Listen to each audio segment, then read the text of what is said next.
desarrollar el tema de la persona jurídica, o más precisamente lo que vamos a analizar son las innovaciones que presenta el nuevo Código Civil y Comercial, que entra en vigencia el próximo 1 de agosto, respecto a la persona jurídica. Como sabemos, la personalidad jurídica no se agota en los hombres, sino que además de los hombres, a los cuales se les reconoce la personalidad por su propia naturaleza humana, también el Estado, el derecho, el ordenamiento reconoce personalidad a las agrupaciones de hombres. Los hombres, por su propia naturaleza social, tienden a unirse para unir sus esfuerzos individuales para alcanzar fines que en forma aislada no podrían alcanzar. Esos fines son variados, son sociales, políticos, económicos, culturales, y el Estado lo que hace es reconocer esta realidad. La personalidad jurídica, entonces, es un procedimiento técnico para reconocer aptitud para adquirir derechos y contraer obligaciones a estas agrupaciones colectivas de hombres. Bien, ¿cuáles son las innovaciones que introduce sobre este fenómeno de la persona jurídica el nuevo Código Civil y Comercial? Primero, hay una innovación en cuanto a la terminología. Recordemos que en el Código de Vélez, en el artículo 31, se hablaba de que existían personas físicas o visibles, que era el hombre, lo que hoy es la persona humana, y existían personas de existencia ideal. La ley de 17711, cuando modifica el artículo 33, equipara, o sea, elimina las diferencias entre la persona de existencia ideal y la persona jurídica. Por eso la doctrina decía que podían utilizarse los términos como sinónimos. De todas maneras quedaba la duda, o sea, estas dos denominaciones diferentes, saber si la persona de existencia ideal siempre coincidía con lo que era la persona jurídica. El Código Nuevo lo que hace es eliminar, unificar la terminología, y hoy existen personas humanas o personas jurídicas, o sea que la única denominación es la de personas jurídicas. También hay una diferencia importante en cuanto a la definición. El Código de Vélez definía a las personas jurídicas por exclusión, o sea, decía el ente que tiene aptitud de adquirir derechos y contraer obligaciones y no es persona física, o sea, no es un hombre, entonces es una persona jurídica o una persona de existencia ideal.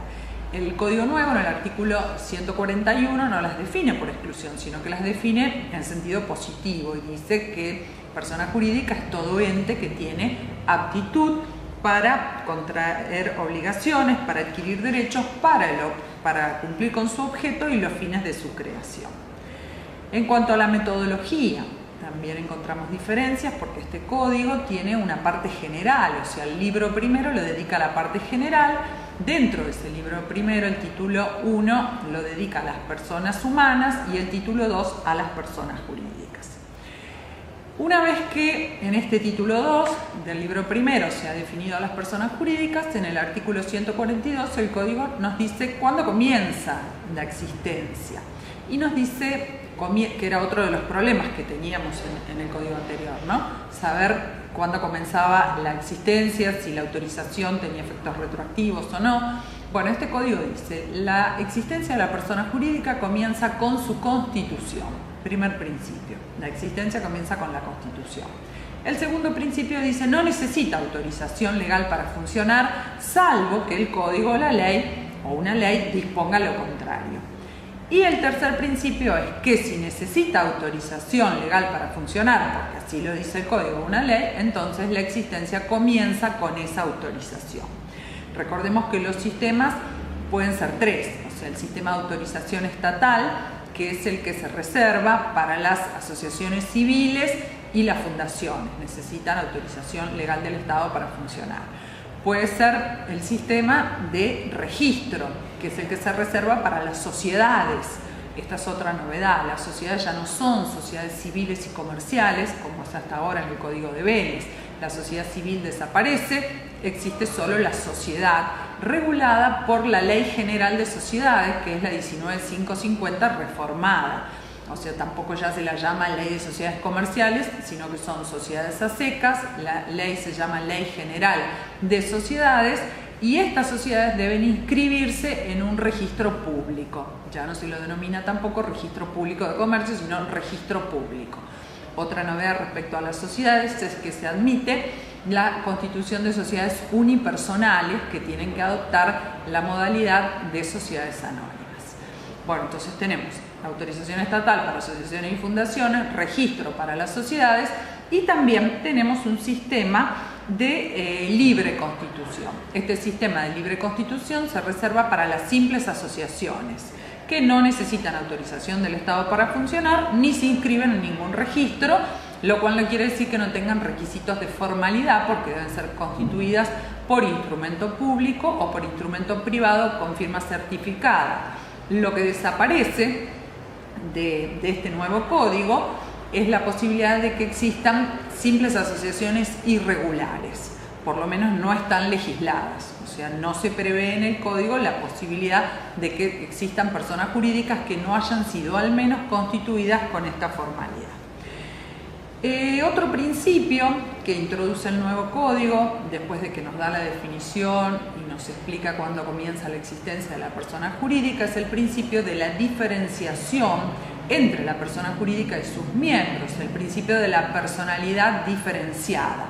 Este principio sí ya estaba en el Código de Vélez, vuelve a aparecer y lo que quiere decir es que la persona jurídica es distinta a sus miembros, es distinta a quienes la constituyen o a quienes la integran, tiene una personalidad diferenciada y en principio los miembros no responden por las obligaciones que contraiga la persona jurídica, salvo que el Código de la Ley prevé algo distinto y ya vamos a ver cuándo sí. Un principio que sí introduce ahora el código claramente y que no estaba en el Código de Vélez es el principio de la inoponibilidad de la persona jurídica. Este principio, que ustedes recordarán, era el llamado la teoría de la penetración del ente o la teoría del disregar, o sea, del corrimiento del velo en el derecho anglosajón. Es una teoría que permite penetrar en el sustrato formal de la persona jurídica para comprobar si en realidad la persona jurídica no se está utilizando para violar la ley, para perjudicar a terceros, para actuar de mala fe, etc. Este principio no estaba expresamente reconocido en el código, pero sin embargo había sido aplicada este principio de la inoponibilidad porque había sido elaborado por la doctrina y aplicado por la jurisprudencia. Ahora aparece claramente consagrado en el código, que le dedica el artículo 144, que nos dice que cuando haya una actuación destinada a realizar actos contrarios a los fines de la persona jurídica o para defraudar a la ley, el orden público, la buena fe o causar perjuicios a terceros, esa actuación va a ser imputada a los asociados, a los socios, a los miembros, a los controladores directos o indirectos que van a responder solidaria e ilimitadamente por el daño causado. Así que es todo un adelanto, digamos, esta incorporación expresa en el nuevo código. El nuevo código en el artículo 145 nos clasifica a las personas jurídicas y lo hace exactamente igual que como lo hacía el Código de Vélez. Nos dice que las personas jurídicas pueden ser públicas o privadas. ¿Quiénes son las personas jurídicas públicas? Nos lo aclara el código y nos dice son aquellas que tienen su constitución y su actuación regulada por el derecho público, aunque algunos actos, parte de su actividad, pueda estar regulado por el derecho privado.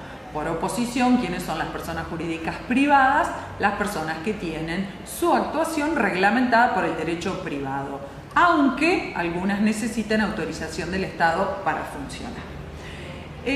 A continuación nos enumera quiénes son las personas jurídicas públicas. Vamos a ver que hay algunas incorporaciones. Nos dice persona jurídica pública el Estado Nacional, el Estado Provincial, el Estado Municipal, las entidades autárquicas.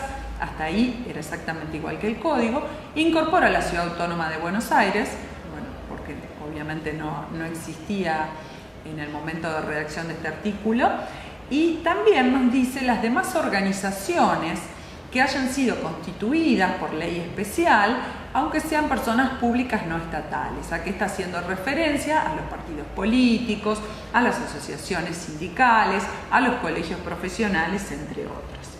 Son también personas jurídicas públicas los estados extranjeros, que comprende también los estados nacionales, provinciales, municipales o como se llame a sus divisiones territoriales.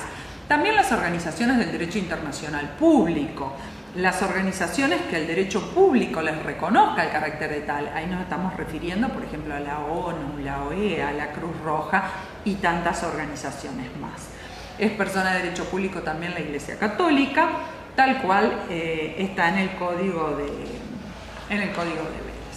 En cuanto a las personas jurídicas privadas, también encontramos en la clasificación algunas incorporaciones. Son personas jurídicas privadas las sociedades, ya dijimos, ya no son más sociedades civiles y comerciales, sino sociedades a secas, las asociaciones civiles, las simples asociaciones, las fundaciones, las mutuales, las cooperativas, el consorcio de propiedad horizontal, al que se le reconoce ahora personalidad jurídica, y toda otra organización a la cual una disposición del Código, una ley especial, le reconozca tal carácter. Bien. Sigamos con los atributos, o sea, las características, las cualidades que tienen estas personas jurídicas. Estas personas jurídicas sabemos que tienen capacidad, la capacidad puede ser de ejercicio de derecho, las personas jurídicas no tienen capacidad de ejercicio por su propia naturaleza, no porque padezcan una incapacidad. Ellas actúan a través de sus representantes, o sea, lo que tienen las personas jurídicas es capacidad de derecho, en principio tienen amplia capacidad de derecho, aunque esa capacidad de derechos, esa aptitud para ser titular de derechos está limitada por su propia naturaleza, no pueden ser titulares, por ejemplo, de derechos personalísimos o de derecho de familia. También a veces está limitada por la ley y encontramos acá algunas modificaciones también en este nuevo código. Por ejemplo, este nuevo código nos dice que las personas jurídicas pueden ser titulares del derecho de usufructo hasta un plazo máximo de 50 años. Recordarán que el Código de Vélez decía 20, ahora es hasta 50. Pero no pueden ser titulares del derecho de uso y habitación las personas jurídicas porque así lo prohíbe el Código, cosa que antes sí podían. O sea que estas son todas modificaciones. También pueden ser titulares de derechos de servidumbres personales, pero hasta un plazo máximo de 50 años. O sea que la ley limita en aspectos especiales la capacidad. La última limitación surge de su objeto, o sea, las personas jurídicas tienen que tener, según nos dice el artículo 156, un objeto preciso y determinado. Esto quiere decir que ese objeto debe ser expresado con claridad, con exactitud y no en forma vaga o ambigua. Esto no quiere decir que exactamente todos los actos haya que enumerar, pero sí el objeto en forma precisa y determinada. Y este objeto le limita la capacidad, porque tienen capacidad para realizar los actos que guarden relación con el objeto y los fines para los cuales han sido constituidos. El Código incorpora normas respecto al nombre de la persona jurídica, algo que no estaba previsto en el Código. El nombre surgía de la costumbre y de las disposiciones que iba tomando la autoridad de aplicación y la jurisprudencia, pero no había normas. Ahora nos dice, bueno, las personas jurídicas tienen que tener un nombre que permita individualizarlos. Y nos da algunos recaudos que tienen que cumplir el nombre, como es la veracidad, la novedad, la aptitud de distinción, la aptitud distintiva para no confundir la persona jurídica con otras personas jurídicas, con otras marcas, con otros bienes, con otros servicios. Tampoco se puede utilizar términos que sean contrarios a las buenas costumbres, al orden público o a la ley. Si se incluye el nombre de una persona humana, tiene que prestar su consentimiento. Si es un miembro, se presume que lo presta. Inclusive, después del fallecimiento, los herederos pueden pedir que se deje de utilizar ese nombre si les causa algún perjuicio moral o material. Y finalmente, el último de los recaudos es que el nombre no debe incurrir a error sobre la naturaleza de la persona jurídica. Respecto a otro atributo que legisla este nuevo código es el domicilio. Las personas jurídicas tienen que tener un domicilio. El domicilio es el del estatuto, o si han sido autorizadas por ley para funcionar, puede surgir del acto de autorización. Si para modificar el domicilio es preciso modificar el estatuto, no la sede. Si la sede no está incluida en el estatuto, puede modificarla los órganos de dirección, y esa modificación debe ser inscripta en el registro. Algo importante que introduce el código es que las notificaciones hechas a la sede inscripta a una persona jurídica se consideran válidas. Esto es para terminar con los problemas que plantean las notificaciones a las personas jurídicas. O sea que la sede inscripta es donde se le hacen las notificaciones válidas. Finalmente, también se refiere al patrimonio. El código dice las personas jurídicas tienen que tener un patrimonio, o sea, el conjunto de bienes que le permite alcanzar los fines. Hay una novedad respecto a la duración o al plazo, porque expresamente se prevé en el artículo 155 la posibilidad de que las personas jurídicas tengan un plazo indeterminado, o sea que sean constituidas a perpetuidad. Es más, este es el principio, se presume que es constituida a perpetuidad, salvo que el estatuto fije un plazo. Si el estatuto fija un plazo, al vencimiento del plazo se disuelve de pleno derecho, pero antes de que se venza el plazo, los miembros pueden, por unanimidad o por las mayorías que exija el estatuto, prorrogarlo. Inclusive, si se ha vencido, por lo tanto se ha disuelto, pero no se ha liquidado, las personas jurídicas pueden ser reconducidas. O sea, lo que hace el Código es incorporar en la parte general de persona jurídica una disposición que ya estaba prevista en la Ley de Sociedades Comerciales y que ahora resulta aplicable a todas las personas jurídicas. Bueno, en cuanto al funcionamiento de la persona jurídica, todo está regulado en el Estatuto, que es la ley, la Constitución que regula la vida. El Estatuto lo dispone cada persona jurídica, pero el Código establece algunas normas supletorias para el caso de que no lo hayan hecho. Estas normas supletorias permiten que los miembros puedan participar en una asamblea o en algún órgano de administración a través de cualquier medio que permita la comunicación simultánea entre ellos. Siempre que, por supuesto, los miembros estén de acuerdo por unanimidad, tienen que hacer un acta que tiene que firmar el presidente, alguno de los administradores, donde se deje constancia del medio utilizado y del acuerdo. ¿Para qué se hace esto, esta incorporación? Bueno, para reconocer o recoger la posibilidad de que no tengan que reunirse personalmente, sino de que lo pueden hacer por algún medio tecnológico, como puede ser, supongamos, por chat o por una videoconferencia, algún otro sistema. También se consagra la posibilidad de autoconvocatoria. La autoconvocatoria, o sea, se elimina eso de que había que notificar con un plazo de anticipación, publicar, no se puede. La autoconvocatoria, si hay unanimidad en las decisiones y están todos los miembros presentes.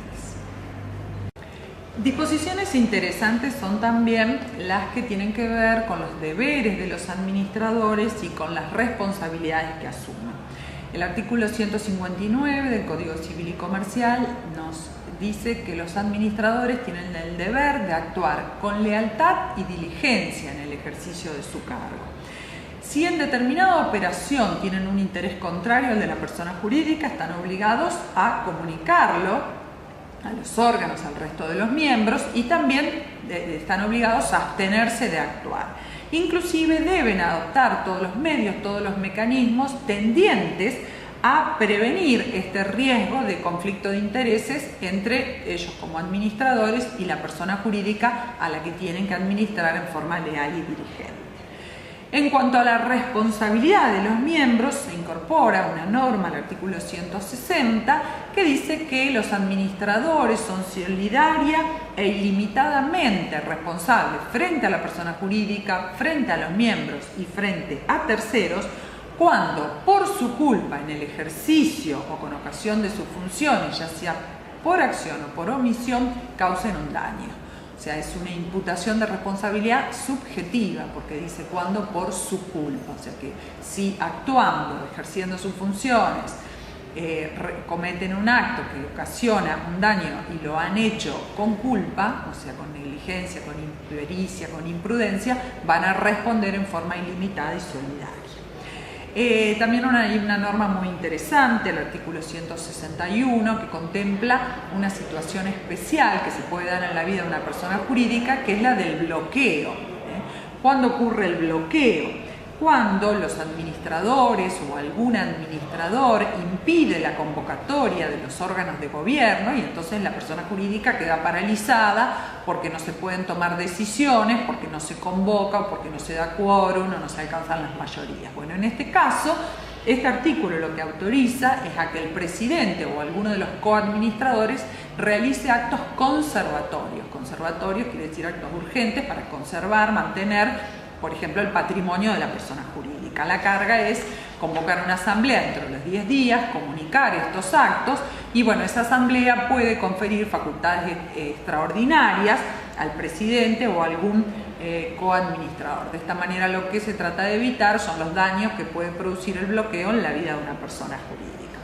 Finalmente, esta parte general de las personas jurídicas prevé la extinción, las causales de extinción, que bueno, son las que conocemos, pero están ordenadas, sistematizadas. O sea, la persona jurídica se puede extinguir por la decisión de sus miembros, adoptada con las mayorías que requiere el estatuto, por el cumplimiento de alguna condición resolutoria a la que se sujetó su existencia, por cumplimiento del objeto, por imposibilidad de cumplir el objeto, por vencimiento del plazo si tuviera un plazo, por la declaración de quiebra, por la fusión o la escisión, por la reducción a 1 del número de sus miembros, si la ley exige pluralidad. O sea, acá está previendo la posibilidad de que sea una sociedad unipersonal de que hablamos antes. Bueno, si la ley exige pluralidad, que es para el resto de las personas jurídicas, si se reduce a 1 el número de sus miembros, hay 3 meses para recomponer el número y si no, se produce la disolución. También cuando el Estado deniega o revoca la autorización, claro que esta denegatoria o esta revocación debe ser fundada, debe ser por causales graves y siempre da derecho a recurrir a la justicia. También por agotamiento de los bienes o por cualquier otra causal que prevea el estatuto. El destino de los bienes, una vez que se disuelve por alguna de estas causales, se produce la liquidación, o sea, se liquida el activo, se cancela el pasivo, queda un remanente de bienes. Estos bienes tienen que dársele el destino previsto en el estatuto, que siempre tiene que ser a una persona de bien común, sin fines de lucro, y si no está previsto, bueno, entonces se va a destinar a alguna que tenga un objeto similar. Es diferente a lo que ocurre con las sociedades civiles o comerciales, que en este caso ya dijimos que son sociedades, que el remanente de los bienes se reparte entre los socios. Respecto a la responsabilidad, no está tratada en esta parte general, sino en la sección, en el título dedicado a la responsabilidad, que está en el libro tercero de los derechos personales. El último título se dedica a la responsabilidad civil.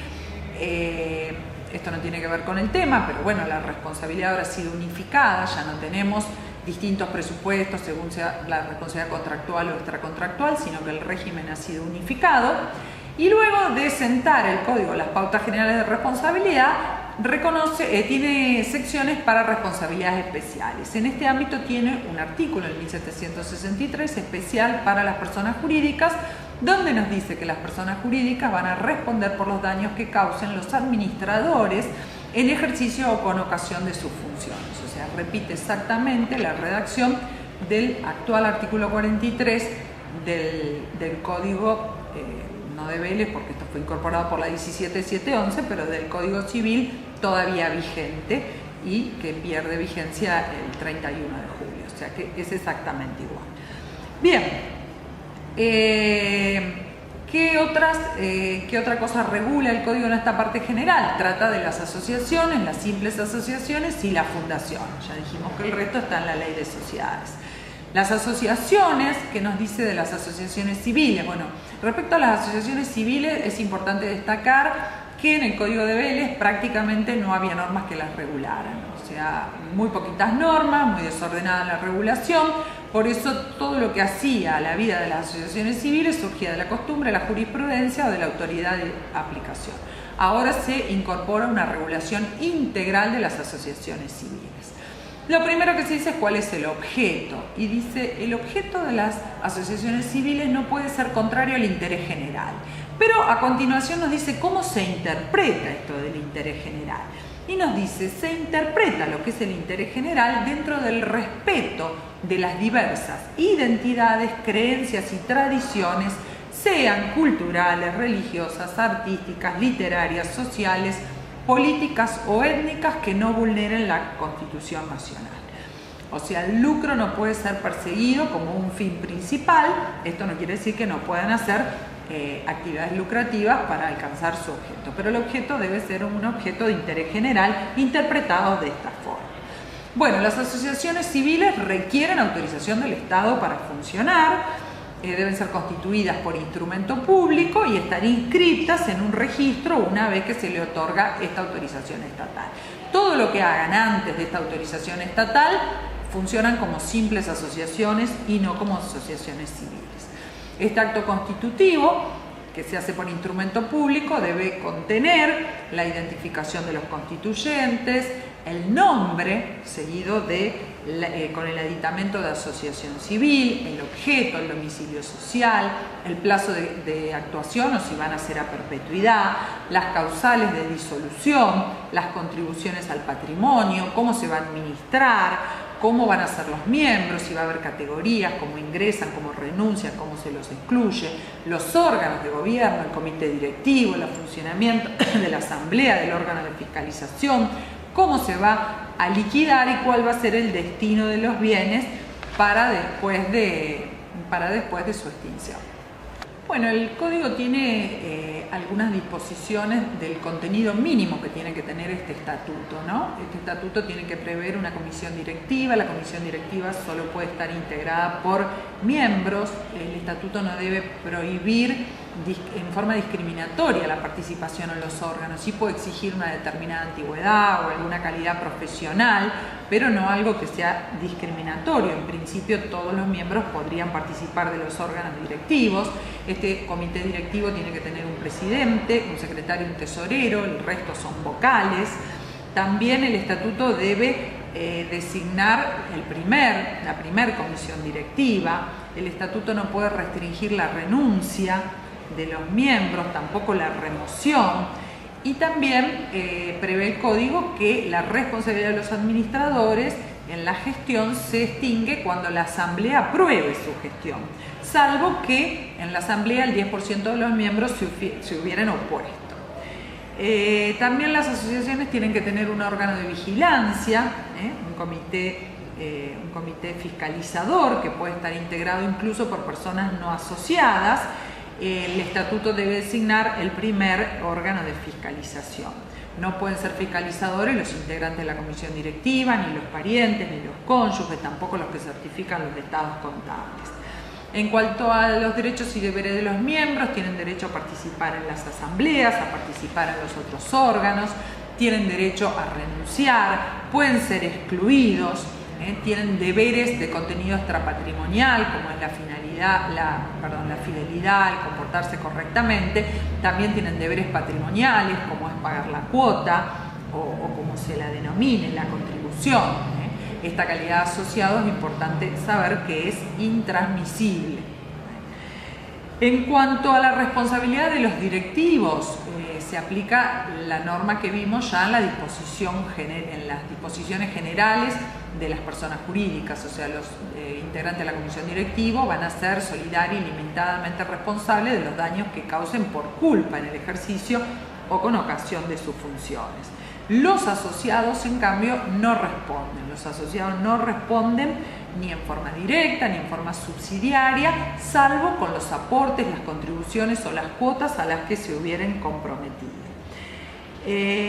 Las asociaciones se disuelven por las mismas causales de las personas jurídicas que ya vimos, pero hay una causal de disolución que es específica para las asociaciones civiles y que es cuando su número no permita cubrir todos los cargos de la comisión directiva y de la comisión fiscalizadora, tanto de miembros titulares como suplentes, si dentro del término de los 6 meses no restituyen ese número, o sea, el plazo es el doble, 6 meses. Bueno, operada la disolución por cualquiera de las causales, inclusive por esta nueva que hemos dicho, se produce la liquidación y el destino de los bienes va a ser el previsto en el estatuto y a falta de previsión alguna asociación civil que tenga un objeto similar a la que se está disolviendo. A continuación de las asociaciones civiles, el nuevo código regula las simples asociaciones. Las simples asociaciones son aquellas que no han requerido autorización del Estado para funcionar o bien que la han requerido y el Estado se la ha denegado. Las simples asociaciones son aquellas entonces que no tienen autorización del Estado para funcionar, pero tienen requisitos de formalidad, deben ser constituidas por instrumento público o por instrumento privado con firmas certificadas. Al nombre, deben tener un nombre y se le debe agregar el aditamento antes o después del nombre que diga simple asociación. Esto para que los terceros sepan cuál es la naturaleza jurídica, cómo funciona la responsabilidad y la representación. Las simples asociaciones son personas jurídicas de derecho privado y también tienen un estatuto. tienen que tener también una asamblea, una comisión directiva, pero si son menos de 20 asociados pueden prescindir del órgano de fiscalización. La simple asociación comienza su existencia desde el momento de su constitución. Recordemos que ya no existen las simples asociaciones irregulares, o sea, aquellas que no han cumplido con la formalidad de constitución por instrumento público o privado con firma certificada.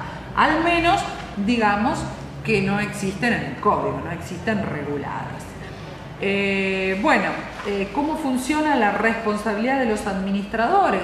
Los administradores son solidaria e ilimitadamente responsables de todas las decisiones que se tomen durante su administración. Pero el asociado o el fundador que no interviene en la administración no va a responder solidariamente, solo responde con su contribución, con la cuota a la cual se comprometió. Finalmente, se regulan las fundaciones. En el Código de Vélez no estaban reguladas las fundaciones, pero las fundaciones tenían una regulación integral en una ley especial, la 19.836. ¿Qué hace este código? Incorpora la 19.836 al texto del código, o sea, lo que realiza es una codificación del régimen previsto para las fundaciones. Las fundaciones deben constituirse por instrumento público y deben ser autorizadas por el Estado para funcionar, o sea, no existen fundaciones sin autorización estatal, así como ocurre con las simples asociaciones, no en el caso de las fundaciones. Las fundaciones son autorizadas por el Estado para funcionar y el Estado las controla durante toda su vida, porque recordemos que las fundaciones no tienen miembros que las controlen, o sea que es el Estado el que las va a controlar. Nacen de un acto jurídico unilateral, puede ser por acto entre vivos o de última voluntad, por un testamento, no tienen miembros, tienen sí órganos de gobierno, el Consejo de Administración. Este Consejo de Administración está designado en el estatuto por el fundador, el primero, y sus miembros, que no pueden ser menos de 3, no pueden percibir remuneración ni honorario alguno. Eso sí, este Consejo de Administración puede designar un comité ejecutivo y también puede designar gerentes, y estos sí pueden recibir una remuneración. En cuanto al objeto, también tiene que ser un objeto, un fin de bien común no lucrativo, lo que, como dijimos hoy, no excluye que puedan realizar actividades lucrativas. También las fundaciones, como las asociaciones civiles, toda su vida está regida por el estatuto, que es la ley, la constitución de la fundación.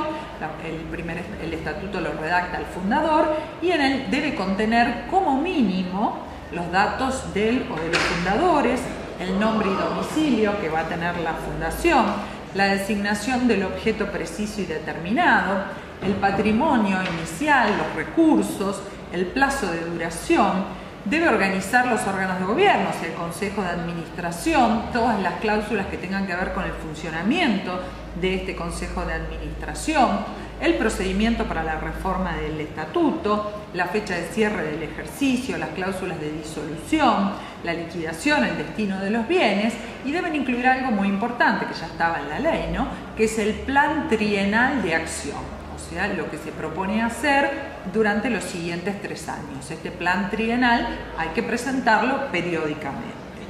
En el mismo estatuto se designa entonces el primer Consejo de Administración y las personas que se van a encargar de pedir la autorización y de terminar con la constitución de la persona jurídica. Las promesas de donación que se hayan hecho son irrevocables una vez que la fundación ha sido autorizada a funcionar. En el caso de que el fundador hubiere fallecido, los herederos no pueden pedir la revocación de la donación una vez que ya ha sido pedida la autorización, aun cuando no se la hubiera obtenido. En cuanto a los órganos de gobierno, dijimos el Consejo de Administración, integrado por 3 personas humanas, que puede el fundador ocupar un cargo en ese Consejo de Administración, no percibe ningún honorario, pueden designar un comité ejecutivo o gerentes, estos sí pueden recibir una retribución por sus servicios. Todo lo que hace a las reuniones, al quórum, a las mayorías del Consejo de Administración para funcionar debe estar previsto en el estatuto, pero debe ser por lo menos la mitad más uno, y algunas decisiones deben ser tomadas por mayoría absoluta. Todo lo que hace a la modificación del objeto, la fusión, la disolución, requiere el 2/3 de votos si no se prevé algo menor en el estatuto, algo diferente, perdón. Bueno, ya dijimos, las fundaciones están sometidas a un estricto controlor administrativo a través de la autoridad de aplicación, que es quien autoriza, controla el funcionamiento. Cualquier decisión que tome esta autoridad de aplicación respecto a la denegación o al retiro de la autorización para funcionar, la revocación, eso da lugar a recursos judiciales por arbitrariedad o por ilegitimidad, recursos que deben tramitarse por el trámite más breve posible en la Cámara de Apelación correspondiente al domicilio de la fundación. En cuanto al cambio de objeto, la fusión o la liquidación, esto dijimos que requiere las 2/3 partes de los votos de los miembros del Consejo de Administración, pero el cambio de objeto, quería aclarar que solo puede ser dispuesto cuando el objeto previsto por el fundador es imposible de cumplir, o sea, por alguna causal de imposibilidad. También le compete a la autoridad de contralor hacerlo. Si no lo hace el Consejo de Administración, entonces tiene la autoridad de contralor que fijar el nuevo objeto, y lo hace únicamente cuando el previsto por el fundador sea de cumplimiento imposible, y tratando de buscar siempre un objeto que sea lo más parecido posible al dispuesto por el fundador. Lo mismo cuando tenga que disponer la fusión entre dos fundaciones porque tengan, por ejemplo, un objeto análogo. Bueno, en caso de disolución, por alguna de las causales generales que ya vimos, se procede a la liquidación de la fundación, o sea, la liquidación del activo, la cancelación del pasivo, y el destino de los bienes va a ser el previsto en el estatuto, pero siempre va a tener que ser una entidad pública o una entidad privada cuyo objeto sea el fin.